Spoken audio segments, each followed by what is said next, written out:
بسم اللہ الرحمن الرحیم الحمد للہ رب العالمین والصلاة والسلام علی سید الانبیاء والمرسلین سیدنا و مولانا محمد وعلی آلہ واصحابہ اجمعین اما بعد وعن ابی ہریرہ رضی اللہ تعالی عنہ ان رسول اللہ صلی اللہ علیہ وسلم قال اتدرون ما المفلس قالوا المفلس فينا من لا درهم له ولا متاع فقال إن المفلس من أمتي من يأتي يوم القيامة بصلاة وصيام وزكاة ويأتي قد شتم هذا وقذف هذا وأكل مال هذا وسفك دم هذا وضرب هذا فيعطى هذا من حسناته وهذا من حسناته فإن فنيت حسناته قبل أن يقضى ما عليه أخذ من خطاياهم فطرحت عليه ثم طرح في النار رواه مسلم. وعنه قال قال رسول الله صلى الله عليه وسلم من كانت له مظلمة لأخيه من عرضه أو شيء فليتحلله منه اليوم قبل أن لا يكون دينار ولا درهم إن كان له عمل صالح أخذ منه بقدر مظلمته وإن لم يكن له حسنات أخذ من سيئات صاحبه فحمل عليه رواه البخاري او كما قال رسول اللہ صلی اللہ علیہ وسلم. میرے بزرگوں بھائیوں، آج کی مجلس میں حقوق العباد سے متعلق حضرت نبی کریم صلی اللہ علیہ وسلم کے ارشادات کی روشنی میں کچھ عرض کرنا چاہتا ہوں. اللہ جل شانہ نے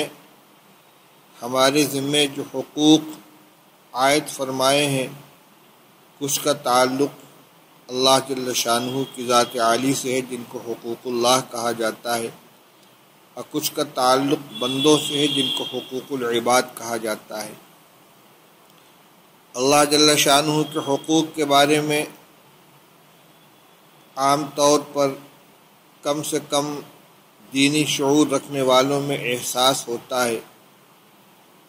ایمان اور عقیدے کے سلسلے میں اللہ کے ساتھ ہمیں کیا عقیدہ رکھنا ہے. عبادات ہیں، فرائض و واجبات ہیں، نماز، روزہ، حج، زکوٰۃ، اسی طرح حلال و حرام وغیرہ کے بارے میں اگر دینی مزاج ہے تو انسان اپنے آپ کو گناہوں سے بچانے کی کوشش کرتا ہے. لیکن حقوق العباد کے سلسلے میں جتنی بیداری رہنی چاہیے اتنی بیداری ہمارے اندر نہیں پائی جاتی. جبکہ معاملہ یوں ہے کہ اللہ جل شانہ نے اعلان فرمایا ہے کہ ان اللہ لا یغفر ان یشرک بہ ویغفر ما دون ذلک لمن یشاء. اللہ تعالیٰ اس بات کو تو معاف نہیں فرمائیں گے کہ ان کے ساتھ کسی کو شریک کیا جائے، اور اس سے نیچے کے گناہوں میں سے جس کو چاہیں گے وہ معاف فرما دیں گے. اللہ کا حق ہے وہ مطالبہ فرمائیں، سزا دیں، کرم فرما کر معاف فرما دیں. شرک و کفر کی معافی تو نہیں ہے، لیکن اس سے نیچے کا بڑا سے بڑا گناہ اللہ تعالیٰ فرماتے ہیں کہ ہم چاہیں گے تو معاف کر دیں گے. چاہے دنیا میں توبہ و استغفار کے ذریعے معافی ہو جائے، یا ویسے ہی اللہ تعالیٰ کرم فرما کر معاف فرما دے، یا آخرت میں کرم کا معاملہ فرما کر عفو درگزر سے کام لیں. لیکن جہاں تک تعلق حقوق العباد کا، اس سلسلے میں روایات بالکل واضح ہیں. اللہ جل شانہ نے حدیث قدسی میں ارشاد فرمایا ہے کہ میں نے اپنے اوپر ظلم کو حرام قرار دیا ہے، میں کسی پر ظلم نہیں کرتا. قرآن میں بھی اللہ تعالیٰ نے جگہ جگہ فرمایا ہے وَمَا اللَّهُ يُرِيدُ ظُلْمًا لِلْعِبَادِ. اللہ تعالیٰ بندوں کے ساتھ ظلم نہیں چاہتا. اللہ تعالیٰ فرماتے ہیں کہ لا تظالموا، اے میرے بندو آپس میں بھی ایک دوسرے کے اوپر ظلم نہ کیا کرو۔ اللہ تعالیٰ کی ذات غنی ہے، بے نیاز ہے، وہ اپنے حقوق سے درگزر فرما دیں گے، لیکن بندہ محتاج ہے۔ دنیا میں اگر ہم نے لوگوں کے حقوق کا بار اپنے اوپر لاد لیا اور دنیا سے جانے سے پہلے ان کی صفائی نہیں کی، اور آخرت میں حساب و کتاب کے وقت وہ حقوق سامنے آئے، اس وقت بڑی پریشانی ہوگی۔ ابھی جو میں نے روایت آپ کے سامنے پڑھی ہے، اس میں رسول اللہ صلی اللہ علیہ وسلم نے اسی کو بیان فرمایا ہے۔ ابو ہریرہ رضی اللہ تعالیٰ عنہ کی حدیث ہے کہ رسول اللہ صلی اللہ علیہ وسلم نے ارشاد فرمایا کہ جس شخص کے ذمے اس کے بھائی کا کوئی حق ہو، مظلمۃ لأخیہ، کوئی زیادتی پائی گئی ہے اس کی طرف سے اپنے بھائی کے سلسلے میں، چاہے اس کی آبرو سے اس کا تعلق ہو یا کسی اور چیز سے،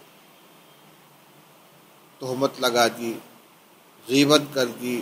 بہتان باندھا، گالی دے دی، ان سب کا تعلق عزت اور آبرو سے،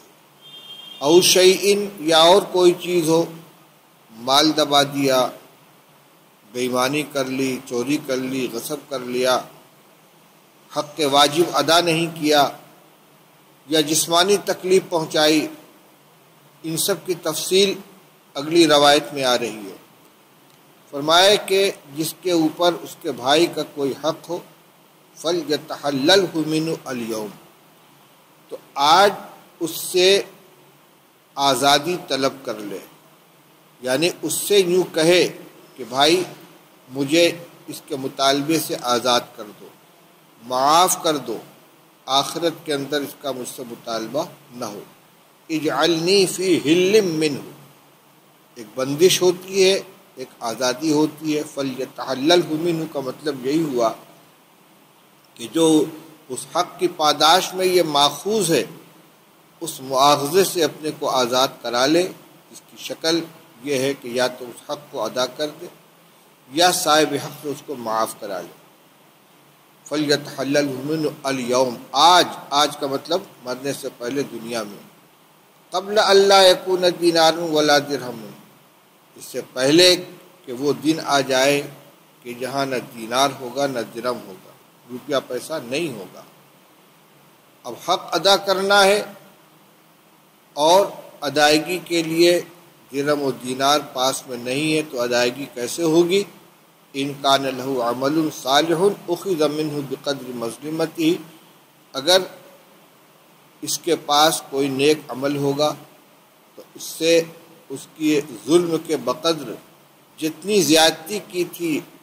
اتنا عمل لے لیا جائے گا اور اس کو دے دیا جائے گا جس کا حق واجب ہے، اور اگر اس کے پاس نیکیاں نہیں ہیں تو اس کے جس کا حق ہے اس کے گناہ لے لیے جائیں گے اور اس کے اوپر ڈال دیے جائیں گے۔ اگلی روایت میں اس کی اور وضاحت ہے کہ رسول اللہ صلی اللہ علیہ وسلم نے پوچھا کہ مفلس کس کو کہتے ہیں؟ مفلس کا لفظ بولا جاتا ہے نادار کے معنی میں، غریب کے معنی میں۔ آپ نے فرمایا مفلس کس کو کہتے ہیں؟ جانتے ہو مفلس کون ہے؟ تدرون ما المفلس، جانتے ہو کہ مفلس کون ہے؟ صحابہ نے کہا یا رسول اللہ، ہمارے درمیان تو مفلس وہی ہے جس کے پاس نہ درہم ہو نہ ساز و سامان ہو۔ آپ نے فرمایا کہ میری امت کا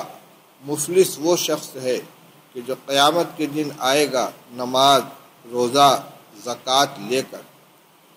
اور اس حال میں آئے گا کہ اس کو گالی دی ہے، اس کو تہمت لگائی ہے، اس کا مال ہڑپ کیا ہے، اس کا خون بہایا ہے، اس کو مارا ہے۔ مطلب یہ کہ ہر طرح کی زیادتی پائی جائے گی بندوں کے حق میں، یا تو زبان سے اذیت پہنچائی ہے، گالی بک کر، جھوٹی تہمت لگا کر، یا مال کا نقصان پہنچایا ہے، بے ایمانی کر لی ہے، مال ہڑپ کر لیا ہے، مزدوری نہیں دی ہے، تنخواہ نہیں ادا کی ہے، کرایہ نہیں دیا ہے، جو واجب تھا اس کو ادا نہیں کیا، اپنے ذمے جو واجب تھا اس کو ادا نہیں کیا، یا دوسرے کا مال لے لیا، میراث کا حق ادا نہیں کیا، مورث کا انتقال ہوا، جس کا حصہ بنتا تھا، چاہے جائیداد میں ہو، چاہے روپیے پیسے میں ہو، چاہے مال تجارت میں ہو، اس کو ادا نہیں کیا، یہ ہے دوسرے کے مال کا کھانا۔ وَسَفَكَ دَمَ هَذَا، خون بہایا، قتل کیا۔ وَضَرَبَ هَذَا، مارا، جسمانی تکلیف پہنچائی ہو، مالی تکلیف پہنچائی ہو، زبانی تکلیف پہنچائی ہو، آبرو کو نقصان پہنچایا ہو، کسی بھی طرح سے دوسرے کے ساتھ زیادتی کی، فَيُعْطَى هَذَا مِنْ حَسَنَاتِهِ، ایک شخص مظلوم آئے گا، اس کو اس کی کچھ نیکیاں دے دی جائیں گی، وَهَذَا مِنْ حَسَنَاتِهِ، دوسرا آئے گا، اس کو کچھ نیکیاں دے دی جائیں گی، یعنی ان حقوق کے بدلے میں وہاں نیکیاں ادا کی جائیں گی۔ بس اگر اس کی نیکیاں اس سے پہلے ختم ہو جائیں کہ اس کے ذمے جو اس کی خطائیں تھیں، جو حقوق تھے وہ پورے ادا ہو سکیں، تو ان کے یعنی جن کا حق ہے ان کے خطائیں لی جائیں گی اور اس کے اوپر لاد دی جائیں گی، پھر اس کو جہنم کے اندر ڈال دیا جائے گا۔ یہ ہے معاملہ۔ اور آپ نے فرمایا کہ لَتُؤَدُّنَّ الْحُقُوقَ إِلَىٰ أَهْلِهَا يَوْمَ الْقِيَامَةِ، تم ضرور ادا کرو گے حقوق اہل حقوق کو قیامت کے دن، یا لَتُؤَدَّنَّ الْحُقُوقُ إِلَىٰ أَهْلِهَا يَوْمَ الْقِيَامَةِ، اہل حقوق کے حقوق ضرور ادا کرائے جائیں گے قیامت کے دن، یہاں تک کہ حتیٰ یقاد الشاة الجلحاء من الشاة القرناء، بے سینگ کی بکری کو بدلہ دلایا جائے گا سینگ والی بکری سے۔ اگر سینگ والی بکری نے بے سینگ والی بکری کو مارا ہے، زیادتی کی ہے، تو وہاں اس بے سینگ والی بکری کو سینگ والی بکری سے بدلہ دلایا جائے گا، اگرچہ ان کے ساتھ جنت جہنم کا معاملہ نہیں ہوگا، لیکن اس طرح سے سزائیں دلا کر سب کو فنا کر دیا جائے گا، لیکن جو انسان ہیں، جنات ہیں، جو مکلف ہیں، ان کے ساتھ سزا کا معاملہ ہوگا۔ تو اس سے معلوم ہوا کہ یہ بہت بڑی ذمہ داری کی بات ہے کہ دنیا سے جانے سے پہلے آدمی اپنے معاملات کو صاف فرما لے۔ آگے ایک روایت حضرت عائشہ رضی اللہ تعالی عنہ کی ہے، فرماتی ہیں کہ قال رسول اللہ صلی اللہ علیہ وسلم الدواوین ثلاثۃ، اعمال نامے 3 طرح کے ہوں گے، دیوان لا یغفر اللہ، الاشراک باللہ، یقول اللہ عز وجل ان اللہ لا یغفر ان یشرک بہ، ایک نامہ اعمال وہ ہوگا جس کا تعلق، ایک نامہ اعمال وہ ہوگا جس کو اللہ تعالیٰ بخشیں گے نہیں، وہ ہے اللہ کے ساتھ کسی کو شریک کرنا۔ اللہ تعالیٰ فرماتے ہیں کہ اللہ تعالیٰ اس بات کو معاف نہیں کریں گے کہ ان کے ساتھ شریک کیا جائے۔ وَدِیوَانٌ لَا يَتْرُكُهُ اللَّهُ، اور ایک نامہ اعمال وہ ہوگا جس کو اللہ تعالیٰ چھوڑیں گے نہیں، یعنی اس کا مطالبہ ضرور ہوگا، اس کا حساب ضرور ہوگا۔ ظلم العباد فیما بینہم، وہ ہے بندوں کا آپس میں ایک دوسرے کے ساتھ ظلم و زیادتی کا معاملہ، حتیٰ یقتص بعضهم من بعض، یہاں تک کہ ایک دوسرے سے اپنا حق وصول کر لے۔ وَدِیوَانٌ لَا يَعْبَهُ اللَّهُ بِهِ، اور ایک نامہ اعمال وہ ہوگا جس کی اللہ تعالیٰ پرواہ نہیں کریں گے۔ ظلم العباد فیما بینہم و بین اللہ، فذاک ان الی اللہ ان شاء عذبہ و ان شاء تجاوز عنہ، وہ ہے بندوں کا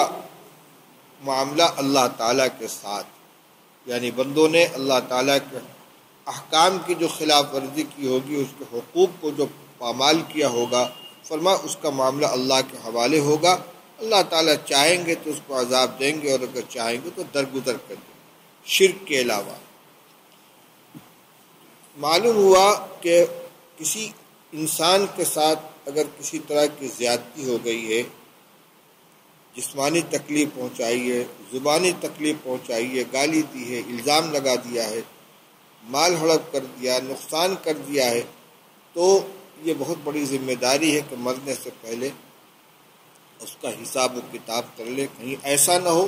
کہ محشر کے میدان میں اپنا کیا دھرا سب دوسرے کے نام اعمال کے اندر چلا جائے اور آدمی حسرت میں ہاتھ ملتا رہ جائے۔ یہ تو نقصان ہوگا آخرت کے اندر، اور دنیا میں اگر کسی کے ساتھ ظلم کیا ہے اور مظلوم کے دل سے آہ نکل گئی یا اس نے بد دعا کر دی، یہ بھی انتہائی خطرناک ہے۔ عن علی رضی اللہ تعالیٰ عنہ قال قال رسول اللہ صلی اللہ علیہ وسلم ایاک ودعوۃ المظلوم فانما یسأل اللہ تعالی حقہ وان اللہ لا یمنع ذا حق حقہ۔ نبی کریم صلی اللہ علیہ وسلم فرماتے ہیں کہ مظلوم کی بد دعا سے بچو، مظلوم کی بد دعا سے بچو۔ مظلوم کی بد دعا سے بچنے کا کیا مطلب ہے؟ یعنی کسی کے اوپر ظلم نہ کرو، تم ظالم بن کر کسی کو مظلوم نہ بناؤ۔ اگر تم ظلم کرو گے تو تم ظالم قرار پاؤ گے، وہ مظلوم بنے گا پھر وہ بد دعا کرے گا۔ تو مظلوم کو بد دعا سے تو نہیں روک سکتے، بس اپنے کو ظالم بننے سے اور اس کو مظلوم بننے سے اپنے آپ کو بچاؤ۔ مظلوم کی بد دعا سے بچو، کیوں؟ اس لیے کہ وہ اللہ تعالیٰ سے اپنا حق مانگتا ہے، اور اللہ تعالیٰ کسی حق والے کو اس کے حق سے محروم نہیں کرتے، کسی حق والے کو اس کے حق سے محروم نہیں کرتے۔ بترس از آہ مظلومہ کہ ہنگام دعا کردن، اجابت از در حق بہر استقبال می آیت۔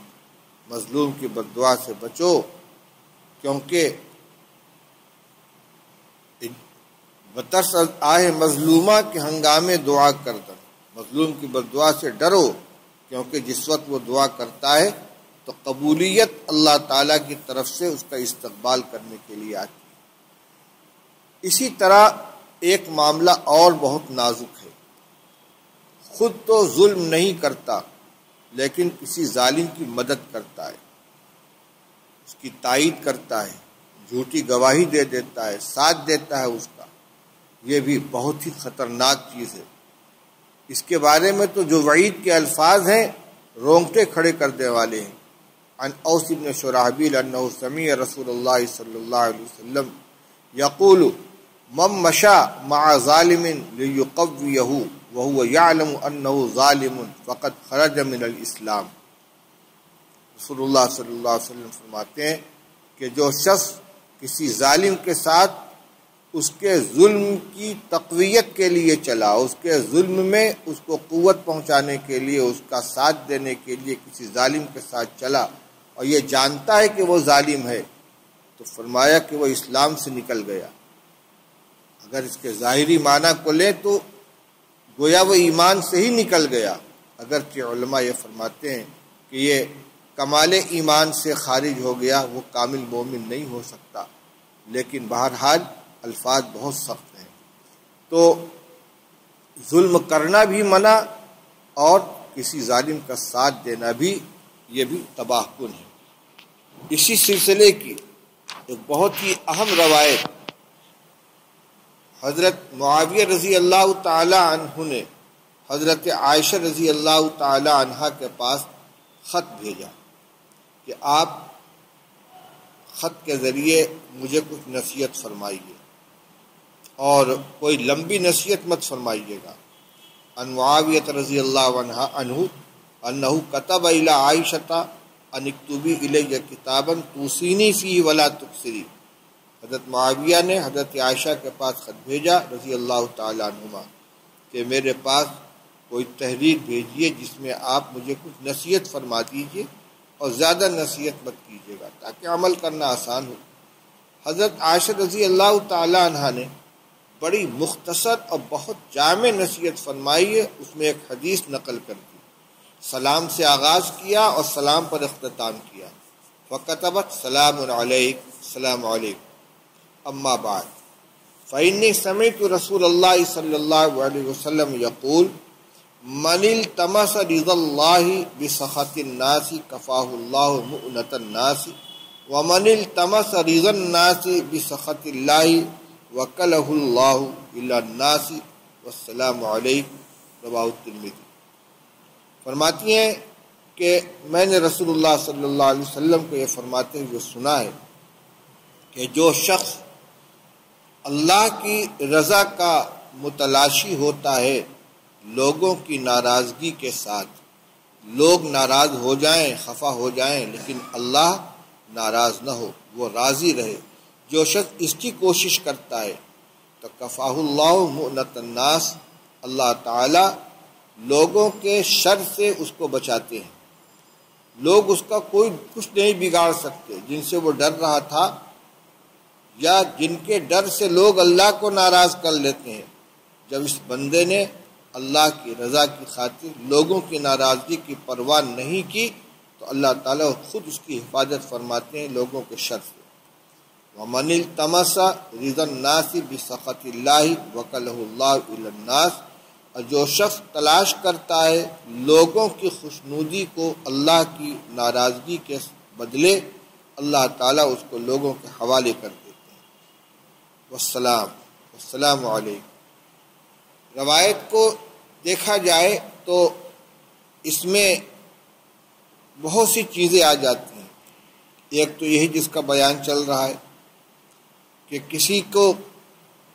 جانتے ہوئے کہ یہ ظالم ہے، یہ غلط راستے پر ہے، اس لیے اس کا ساتھ دے رہا ہے کہ یہ ناراض نہ ہو جائے، تو ظالم کا ساتھ دے رہا ہے، ظالم کی تائید کر رہا ہے تاکہ وہ خوش رہے، ناراض نہ ہو، بھلے اللہ تعالیٰ ناراض ہو جائے تو ایسے شخص کو اللہ تعالیٰ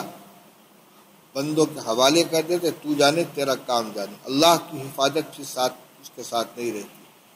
اور جو یہ دیکھے کہ اللہ ناراض نہ ہو، چاہے لوگ ناراض ہو جائیں، ظالم ناراض ہو جائے، تو اس ظالم کے ظلم سے اللہ تعالیٰ اس کی حفاظت فرمائے۔ اسی طرح اس روایت کے الفاظ کو دیکھا جائے تو بہت سے غلط کام جو معاشرے کے اندر لوگ اس وجہ سے کرتے ہیں کہ خاندان والے، برادری والے، رشتہ دار ناراض ہو جائیں گے، رسم و رواج ہے، غلط قسم کی رسمیں جو شادی بیاہ اور تقریبات کے موقع پر یا کسی اور سلسلے میں رائج ہیں،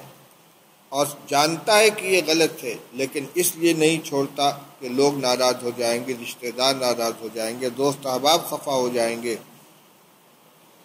ایک وہ شخص ہے، یہ وہ ہے کہ جو لوگوں کی ناراضگی کی بنا پر اللہ کو ناراض کر لیتا ہے لیکن لوگوں کو ناراض نہیں کرتا، لوگوں کی خوشی کو تلاش کرتا ہے اللہ کے ناراضگی کے بدلے۔ اللہ تعالیٰ اس کو بندوں کے حوالے کر دیں گے، اور جو اس کی پرواہ نہ کرے، اللہ خوش رہے، اللہ راضی رہے، چاہے لوگ ناراض ہو جائیں، اللہ تعالیٰ اس کی حفاظت فرمائیں گے، وہ کسی کے کوئی اس کو نقصان نہیں پہنچا سکے گا۔ ایک یہ روایت بھی سامنے رہنی چاہیے۔ اسی طرح ان ابی امامۃ رضی اللہ تعالی عنہ ان رسول اللہ صلی اللہ علیہ وسلم قال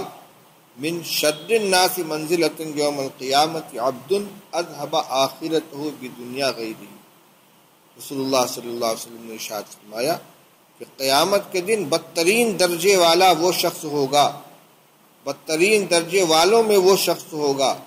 کہ جو اپنی آخرت کو تباہ کرے دوسرے کی دنیا کی خاطر۔ اپنا کچھ نہیں بنا، نہ دنیا کا نہ آخرت کا، دوسرے کی دنیا کی خاطر اپنی آخرت برباد کر لی، کسی کا ظالم کا ساتھ دے دیا، جھوٹی گواہی دے دی، غلط کام میں تائید کر دی، اپنا تو کچھ بنایا نہیں لیکن دوسرے کی دنیا کی خاطر اپنے دین کو تباہ کر دیا۔ فرمایا قیامت کے دن وہ بدترین لوگوں کے اندر ہوگا درجے کے اعتبار سے۔ سے معلوم ہوا کہ دنیا سے رخصت ہونے سے پہلے، مرنے سے پہلے تمام لوگوں کے ساتھ اپنے معاملات کو صاف کر لینا چاہیے۔ مالی معاملہ ہو تو مال کو ادا کر دیا جائے، کوئی زیادتی ہو گئی تو معاف کرا لیا جائے، لیکن کبھی کبھی ایسا ہوتا ہے کہ آدمی حق ادا کرنا چاہتا ہے لیکن صاحب حق سے ملاقات نہیں ہو، کسی کا پیسہ باقی رہ گیا، اب وہ غائب ہو گیا، پتہ نہیں کہاں ہے، تلاش کرنے کے باوجود نہیں ملتا، یا کسی کے ساتھ کوئی زیادتی ہو گئی، اب وہ چلا گیا یا اس کا انتقال ہو گیا۔ ایسی صورت میں کیا کریں؟ اللہ کے رسول صلی اللہ تعالیٰ علیہ وسلم نے اس سلسلے میں ایک تو دعا فرمائی ہے اور ایک ہدایت دی۔ دعا یہ فرمائی کہ اللہ میں انسان ہوں، اگر میں نے کسی کو مارا ہو، کسی کو کوڑا لگایا ہو، کسی کے ساتھ زیادتی کی ہو، تو میرے اس عمل کو اس بندے کے حق میں نماز بنا دے، زکوٰۃ بنا دے، اپنی قربت کا ذریعہ بنا دے، جس سے تو اس بندے کو اپنے قریب کر لے۔ یعنی میری مار کو، میری ایذا رسانی کو اس کے نامہ اعمال میں نیکی کی شکل میں درج فرما دے۔ اس سے یہ ہوگا کہ قیامت کے دن جب وہ یہ بندہ دیکھے گا کہ اس نے میرا جتنا نقصان کیا تھا یا مجھے جتنی تکلیف پہنچائی تھی، اس سے زیادہ اس نے میرے نامہ اعمال میں نیکیاں جمع کرا دی ہیں، میرے لیے دعائیں کی۔ انشاءاللہ اللہ کی رحمت سے امید ہے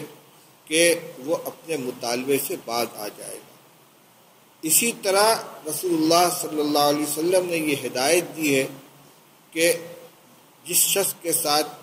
زیادتی ہو گئی ہے اس کے لیے استغفار کرو۔ اے اللہ، اگر میں نے کسی کو ستایا ہو،